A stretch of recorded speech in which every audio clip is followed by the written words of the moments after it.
How stop WhatsApp saving photo and video to gallery your Android.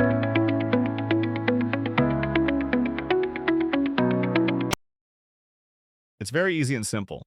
Let's get started. Find the WhatsApp icon on your desktop.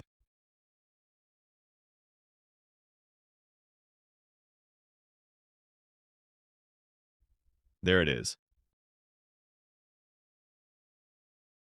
At the top, you'll see three dots. Click on them.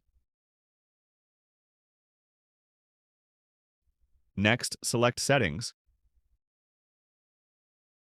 Next, click on Chats. Done.